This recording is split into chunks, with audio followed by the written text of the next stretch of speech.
Colosenses capítulo 3, versículo 18. Y esto es lo que dice la palabra de Dios. Mujeres, estén sujetas a sus maridos como conviene en el Señor. Maridos, amen a sus mujeres y no sean ásperos con ellas. Hijos, sean obedientes a sus padres en todo, porque esto es agradable al Señor. Padres, no exasperen a sus hijos para que no se desalienten. Siervos, obedezcan en todo a sus amos en la tierra, no para ser vistos como los que quieren agradar a los hombres, sino con sinceridad de corazón, temiendo al Señor. Todo lo que hagan, háganlo de corazón como para el Señor y no para los hombres, sabiendo que del Señor recibirán la recompensa de la herencia. Es a Cristo el Señor a quien sirven. Porque el que procede con injusticia sufrirá las consecuencias del mal que ha cometido, y eso sin acepción de personas. Amos, traten con justicia y equidad a sus siervos, sabiendo que ustedes también tienen un Señor en el cielo. El Señor bendiga su palabra. ¿Qué fue lo primero que se les vino a la mente mientras leíamos el texto? ¿Qué fue lo primero que se les vino a la mente? Porque el pasaje se predica solo. Sin embargo, hay una predisposición al texto porque, primero, quizá no nos sentimos identificados. Segundo, condicionamos al texto a nuestra cosmovisión y nuestra naturaleza caída. Y tercero, pensamos más en el cómo de estos mandatos más que en el por qué, es decir, la razón para cumplirlos. Hermanos y amigos, lo que Pablo expone son imperativos, y así están en griego. No son sugerencias. De hecho, Pablo es bastante claro, porque ni siquiera son indirectas. Y creo que leemos estos 9 versículos y quedamos con hambre. ¿Por qué Pablo es tan breve cuando comparte estos mandatos? ¿Cuál es la preocupación real de este pasaje? Así que deseo mostrarles, mis hermanos y amigos, que un verdadero conocimiento de Dios resulta en relaciones personales conscientes. Y ese es el mensaje que quiero que se lleven en esta mañana. Un verdadero conocimiento de Dios resulta en relaciones personales conscientes. Los mandatos dados en esta porción bíblica se expresan muy resumidamente. Pablo no se extiende mucho. Y más de uno aquí quisiera que Pablo hubiese escrito un tratado acerca del matrimonio, o acerca de la paternidad, o acerca de cómo tratar a los jefes difíciles. Pero Pablo ha insistido a lo largo de esta carta en algo, en una verdad que hace que estos mandatos, y escuche esto, prácticamente sean obvios. ¿Y cuál es esa verdad? ¿De qué se trata? ¿Cómo esa verdad nos lleva a prácticamente asumir esos mandatos como hechos? Y respondiendo a estas preguntas, es que deseo que lleguemos a la conclusión de que un verdadero conocimiento de Dios resulta en relaciones personales conscientes.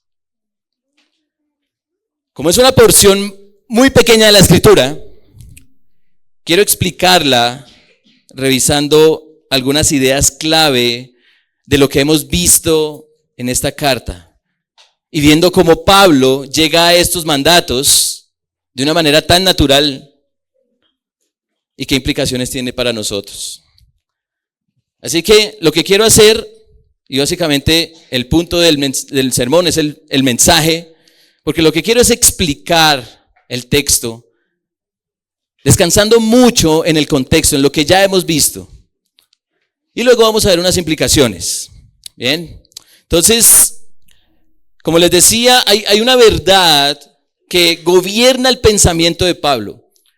Y no es exclusiva de esta carta, de Colosenses. Pero en Colosenses parece bastante obvia, parece muy notoria. ¿Y cuál es esa verdad? Bueno, miren Colosenses, capítulo 1, versículo 9. Colosenses 1, 9 y 10. Por esta razón, también nosotros, desde el día que lo supimos, no hemos cesado de orar por ustedes, pidiendo que sean llenos del conocimiento de su voluntad en toda sabiduría y comprensión espiritual. ¿Para qué? Para que anden como es digno del Señor, haciendo en todo lo que le agrada, dando fruto en toda buena obra y creciendo en el conocimiento de Dios. Ahora miren más adelante los versículos 25 y 26. De esta iglesia fui hecho ministro conforme a la administración de Dios que me fue dada para beneficio de ustedes, a fin de llevar a cabo la predicación de la palabra de Dios, es decir, el misterio que ha estado oculto desde los siglos y generaciones, pero que ahora ha sido manifestado a sus santos. Capítulo 2, verso 2. Espero que con esto sean alentados sus corazones y unidos en amor, alcancen todas las riquezas que proceden de una plena seguridad de comprensión, resultando en un verdadero ¿qué? Conocimiento del misterio de Dios, es decir, de Cristo, quien están escondidos todos los tesoros de la sabiduría y del conocimiento. Versículo 6. Por tanto, de la manera que recibieron a Cristo Jesús, el Señor, así anden en Él. Capítulo 3, versículo 1. Si ustedes pues han resucitado con Cristo, busquen las cosas de arriba, donde está Cristo sentado a la diestra de Dios. Pongan la mira en las cosas de arriba, no en las de la tierra, porque ustedes han muerto y su vida está escondida con Cristo en Dios. Versículos 9 y 10. Dejen de mentirse los unos a los otros, puesto que han desechado al viejo hombre con sus malos hábitos y se han vestido del nuevo hombre, el cual se va renovando hacia un verdadero ¿qué? Conocimiento conforme a la imagen de aquel que lo creó. Y versículo 16. Que la palabra de Cristo more en abundancia en ustedes, con toda sabiduría, enseñándose y amonestándose unos a otros con salmos, himnos y canciones espirituales, cantando a Dios con acción de gracias en sus corazones. ¿Qué es lo que hay en común en estos pasajes que repasamos? ¿Qué es lo que hay? Conocimiento. Conocimiento. Para Pablo, el que cada creyente conozca a Dios es muy importante. El conocimiento acerca del Señor sobresale en la carta y Pablo resalta aspectos del ser de Dios y del evangelio que son muy importantes. Pablo quiere que los creyentes sepan quién es Cristo. ¿Quién es Cristo? Capítulo 1, versículo 28. A Él nosotros proclamamos, amonestando a todos los hombres y enseñando a todos los hombres con toda sabiduría, a fin de poder presentar a todo hombre perfecto en Cristo. Con este fin también trabajo, esforzándome según su poder, que obra poderosamente en mí. ¿Y qué es lo que ha hecho Pablo? Predicar de Cristo, de quién es Cristo. ¿Y quién es Cristo?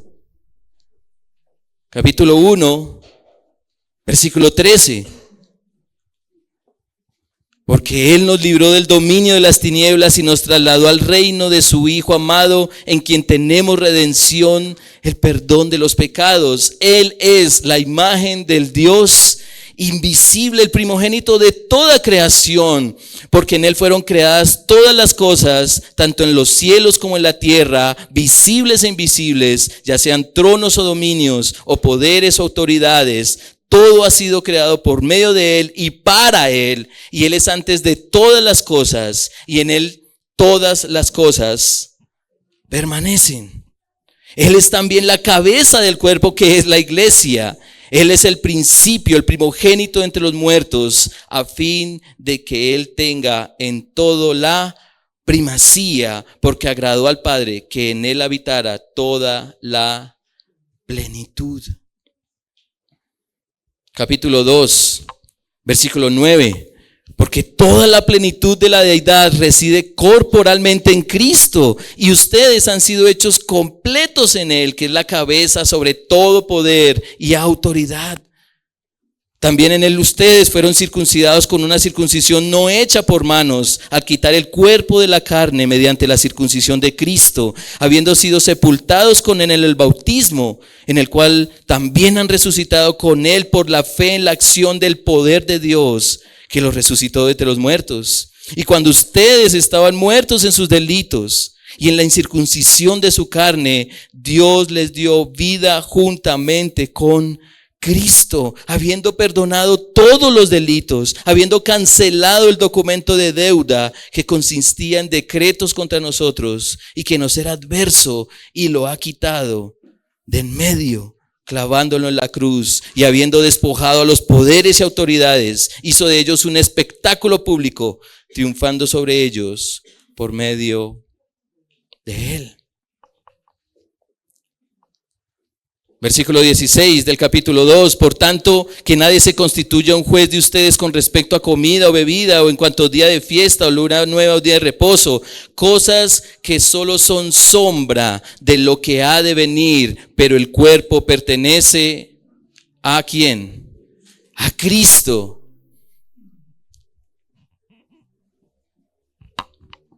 Capítulo 3, verso 1. Nuevamente, si ustedes pues han resucitado con Cristo, busquen las cosas de arriba donde está Cristo sentado a la diestra de Dios. Pongan la mira en las cosas de arriba, no en las de la tierra, porque ustedes han muerto y su vida está escondida con Cristo en Dios. Cuando Cristo, nuestra vida, sea manifestado, entonces ustedes también serán manifestados con Él en gloria. Versículo 11 del capítulo 3. En esta renovación no hay distinción entre griego y judío, circunciso e incircunciso, bárbaro, escita, esclavo, libre, sino Cristo es todo en todos. Y versículo 13. Sopórtense unos a otros y perdónense unos a otros si alguien tiene queja contra otro. Como Cristo los perdonó, así también háganlo ustedes. Y por eso Pablo dice en el versículo 16 que la palabra de Cristo que mora en abundancia. Pero, ¿de qué sirve tanto conocimiento si siguen las mismas? ¿Se ha escuchado eso? Y escuchamos afirmaciones similares. Y aquí es donde quiero, hermanos y amigos, que esto quede bien en claro. Leer o escuchar algo de Dios no es lo mismo que conocerlo. Leer o escuchar algo de Dios no es lo mismo que conocerlo. Sí, yo sé que Dios es santo. Está ahí en negrilla, yo sé. Sí, yo sé que Dios es santo. Pero si no caminas en santidad, eres un mentiroso. Porque realmente no lo conoces. Si ustedes supieran que el fuego quema, ¿meterían las manos en el fuego?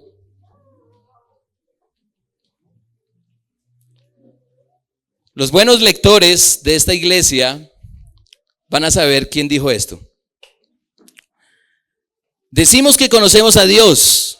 Después de todo, eso es lo que se espera que digan los evangélicos. Pero se nos ocurriría decir sin vacilar y con referencia a acontecimientos concretos de nuestra historia personal que hemos conocido a Dios.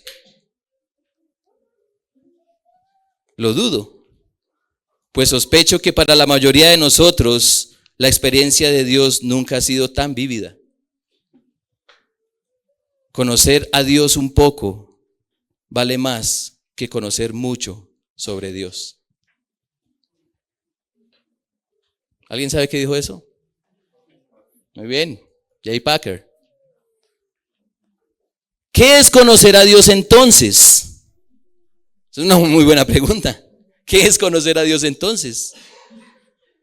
Según la Biblia, y siguiendo a nuestros hermanos al respecto, conocer a Dios es la comprensión de la revelación de Dios que resulta en una relación transformadora con Él. Eso es conocer a Dios. Lo voy a repetir. Conocer a Dios es la comprensión de la revelación de Dios que resulta en una relación transformadora con Él. Pregunta: ¿Pablo conocía al Señor? Miremoslo en el texto, Colosenses capítulo 1, versículo 13. Porque Él nos libró del dominio de las tinieblas y nos trasladó al reino de su Hijo amado, en quien tenemos redención, el perdón de los pecados. Lo habla en primera persona plural. Ahora miren el capítulo 2, versículo 24.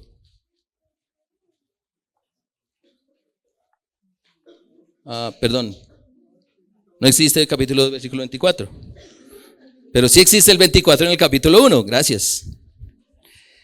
Versículo 24 del capítulo 1. Ahora me alegro de mis sufrimientos por ustedes y en mi carne, completando lo que falta de las aflicciones de Cristo, hago mi parte por su cuerpo, que es la iglesia.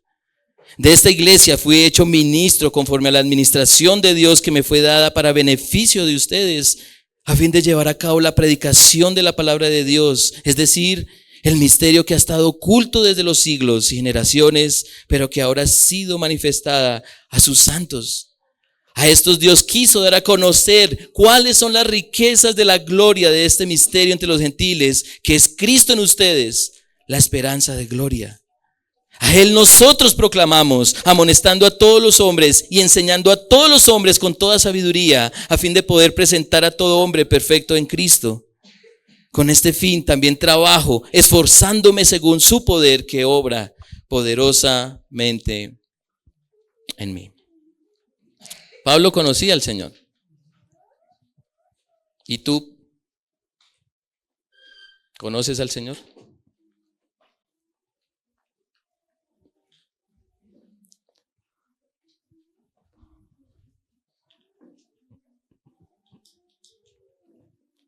¿Conoces al Señor Jesucristo? ¿O conoces de Jesús?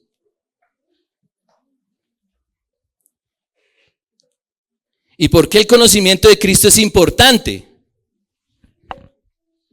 Y para nadie es sorpresa que no he tocado hasta ahora los versículos que tenemos que ver. Pero ¿por qué el conocimiento de Cristo es importante? Porque todos estos mandatos tienen que ver con Él.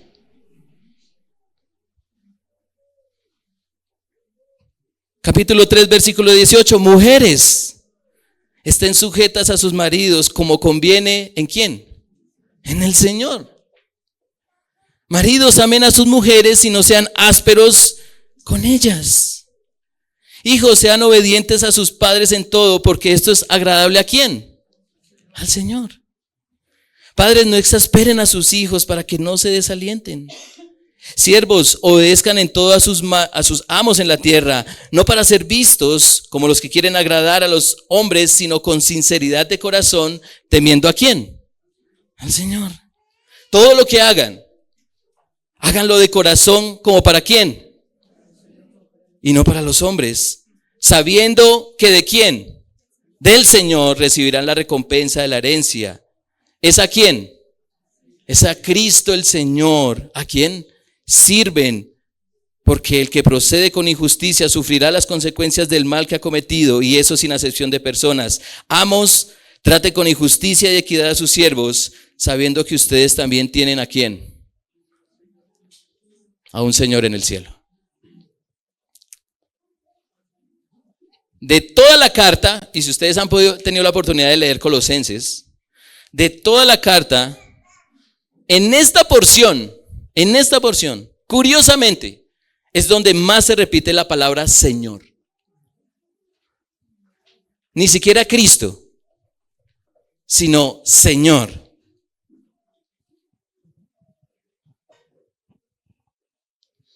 No parece que el énfasis sean las relaciones conyugales, paternales o laborales como tal, sino que el centro del texto es ¿quién? El Señor. El Señor. Porque un verdadero conocimiento de Dios, del Señor, resulta en relaciones personales conscientes. Hay un mandamiento para las mujeres. Versículo 18. Hermanas, no me miren a mí. Miren sus Biblias. Mujeres, estén sujetas a sus maridos como conviene. ¿En quién? En el Señor. Pero es que mi marido es... Pero ¿cómo así? Pero.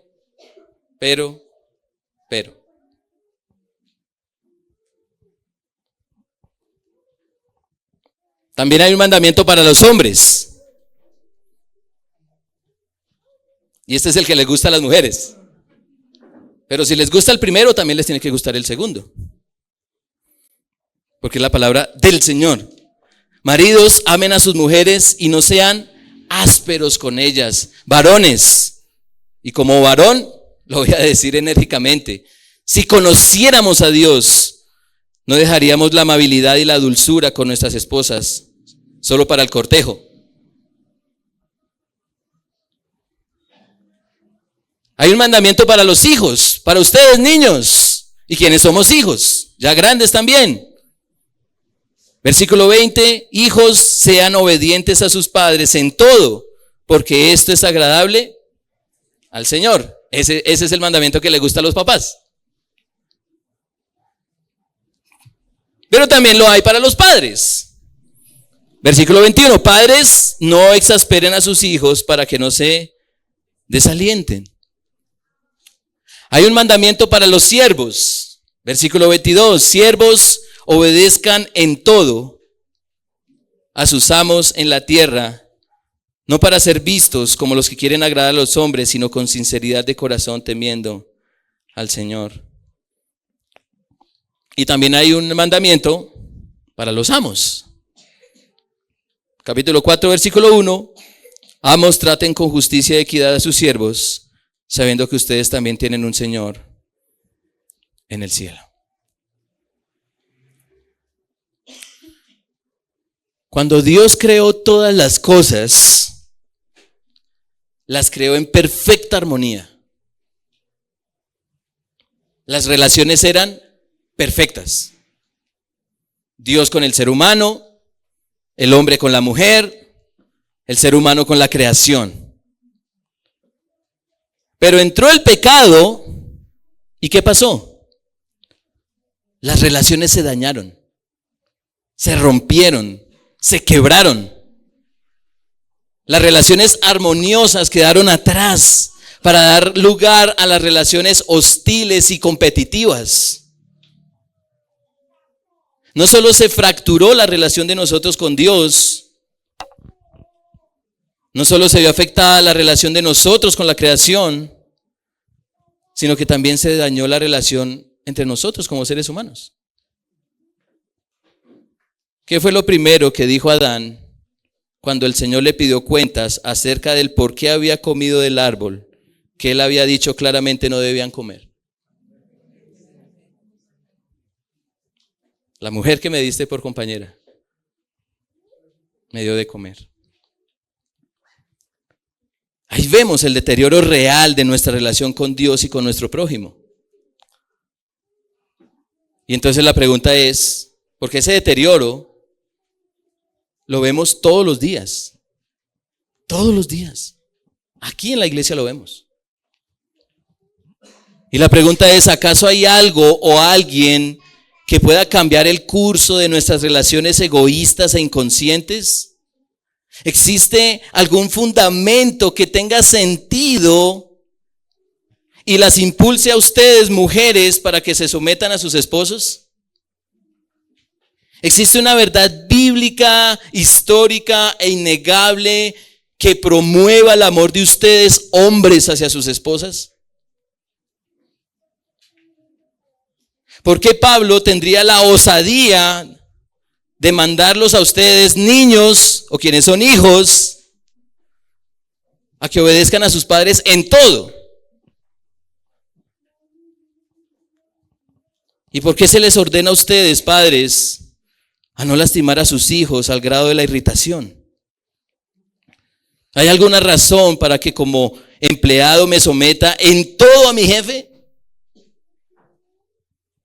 ¿Por qué habría de tratar con benevolencia a quienes son mis subalternos? La respuesta es una persona y un evento. Cristo Jesús, muriendo en una cruz y resucitado con poder. Es suficiente razón. ¿Lo conoces? ¿Conoces a Jesucristo, el Señor y Salvador?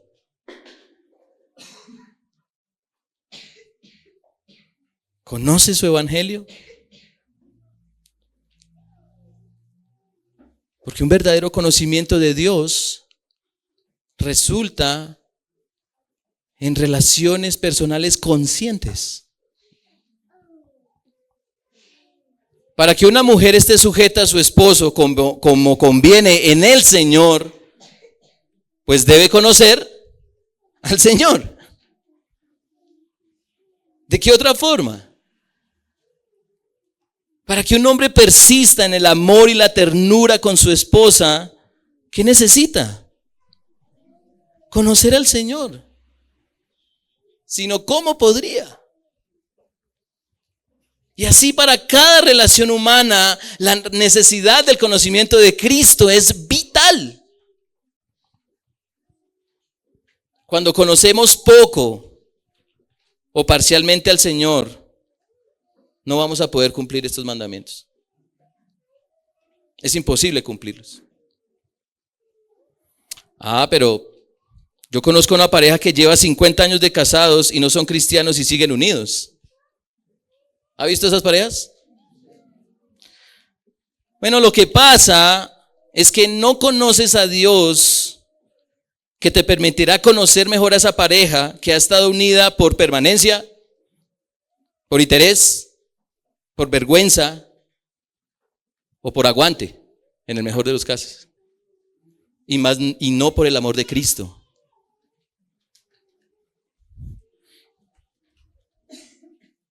Porque el amor de Cristo hace que una pareja de 50 años sean los mejores amigos, los mejores amantes, compañeros, aliados, novios, mostrando la gloria de Cristo en la adversidad, el dolor, la tribulación, cargado de tierna compasión el uno para el otro. Sin Cristo, la media naranja se convierte en medio limón muy rápido.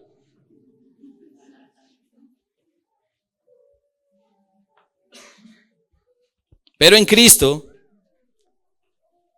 la vida conyugal, la vida familiar y la vida laboral, las vivimos para Él, por Él y para Él. Como viviendo para Él.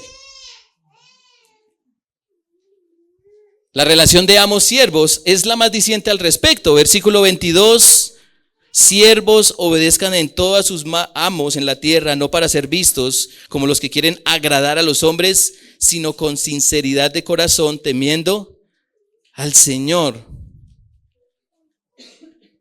Todo lo que hagan, háganlo de corazón como para el Señor y no para los hombres.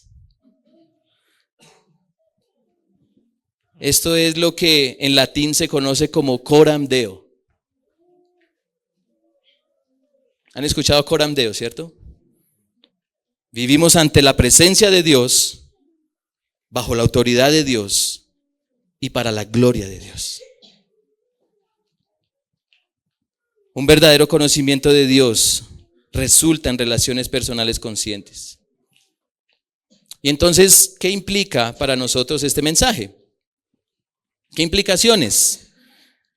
Hermanos, de esto podríamos hablar un montón, pero quiero solo darles dos implicaciones. Y que estas dos surjan o nos alienten o nos animen para hablar de muchas otras. En primer lugar, no afirmemos que conocemos a Dios si nuestras relaciones no lo muestran.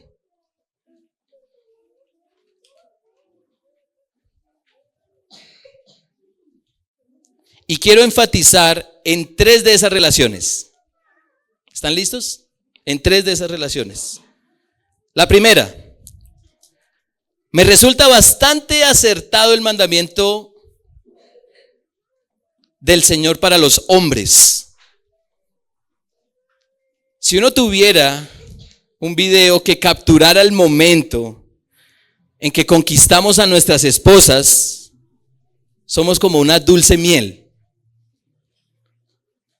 Pero ahora parecemos una amarga hiel.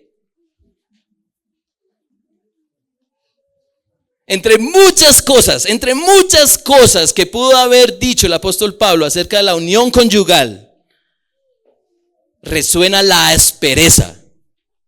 Porque eso lo dice el versículo 19. Maridos, amen a sus mujeres y no sean ¿qué? Ásperos con ellas. Y esto nos va a llamar la atención, porque la palabra áspero viene de la raíz griega de una palabra que significa punzar o perforar.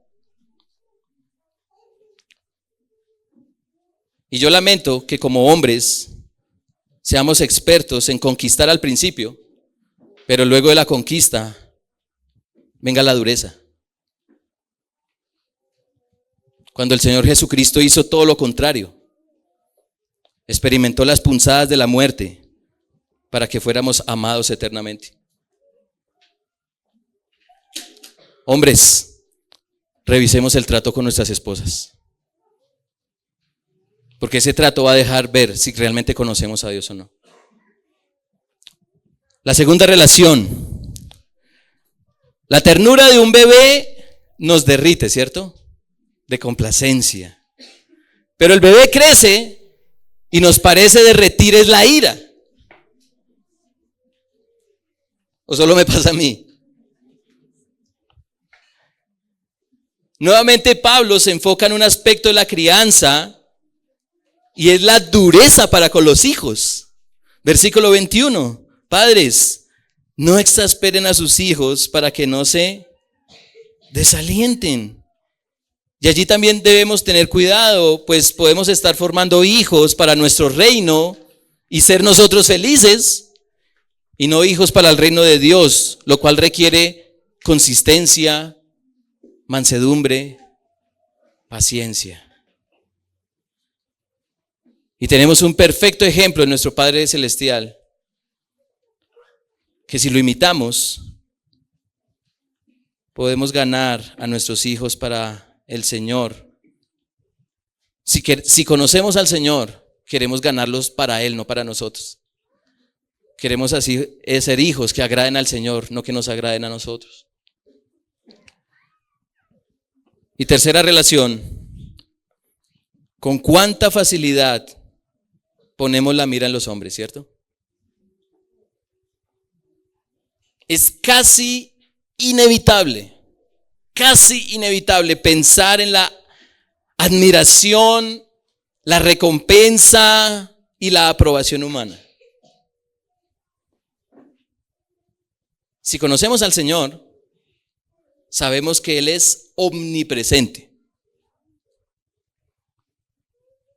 Está observando cada detalle de nuestras intenciones, de nuestras actitudes, de nuestras acciones.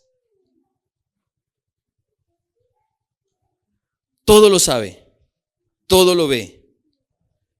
Y por eso el Señor se enfoca en nuestro corazón. Versículo 22. Siervos, obedezcan en todo a sus amos en la tierra, no para ser vistos como los que quieren agradar a los hombres, sino ¿con qué? Con sinceridad de corazón, temiendo al Señor. Todo lo que hagan, háganlo ¿de qué? De corazón, como para el Señor y no para los hombres. Cuando nuestros jefes no están en la oficina, ¿cómo está nuestro corazón?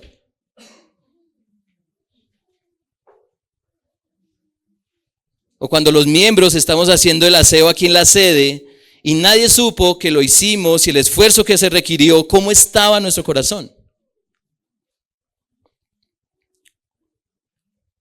Cuando nos servimos unos a otros en público, ¿cómo está nuestro corazón?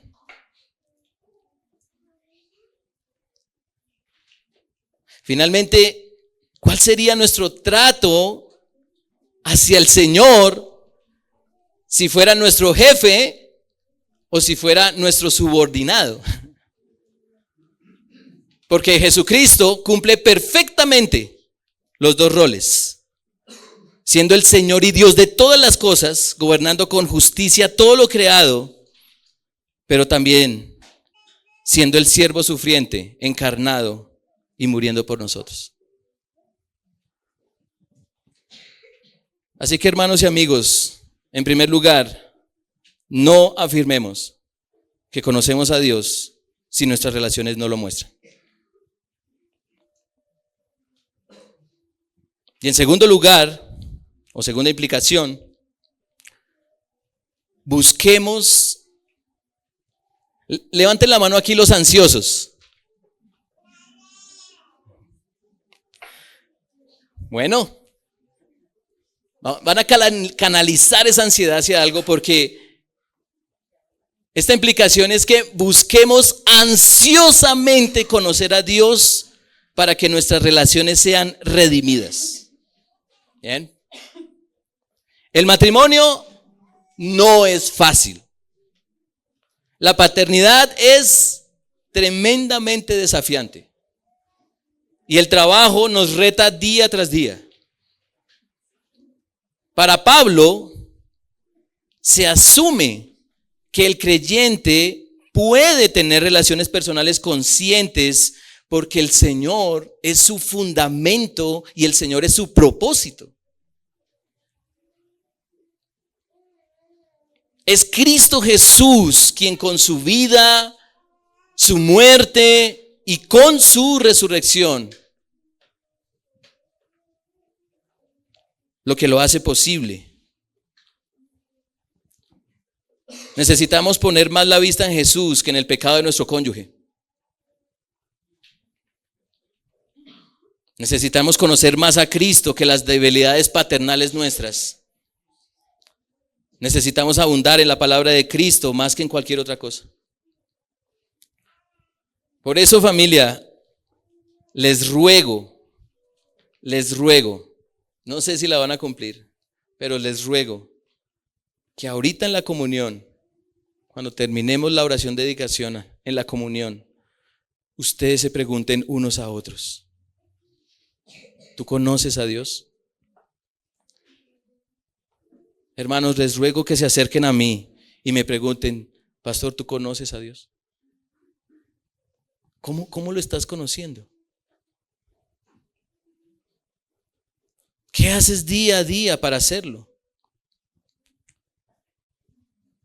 Porque un verdadero conocimiento de Dios resulta en relaciones personales conscientes. Por eso ruego al Señor que se cumpla el objetivo de la comunión. Y nosotros, hermanos, de verdad, ¿todos están conmigo? Hermanos, hagamos una pausa en nuestros discursos monótonos sobre salud, trabajo, política, economía y preguntémonos de verdad: ¿conoces a Dios? ¿Qué dice tu cónyuge? ¿Qué dicen tus hijos? ¿Qué diría mi jefe o compañeros de trabajo?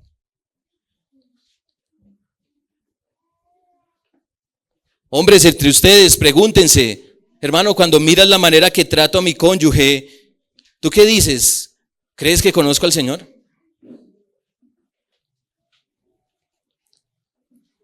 Niños, ¿están conmigo? Niños, ¿qué pueden decir de sus padres? ¿Que ellos conocen al Señor? Bueno,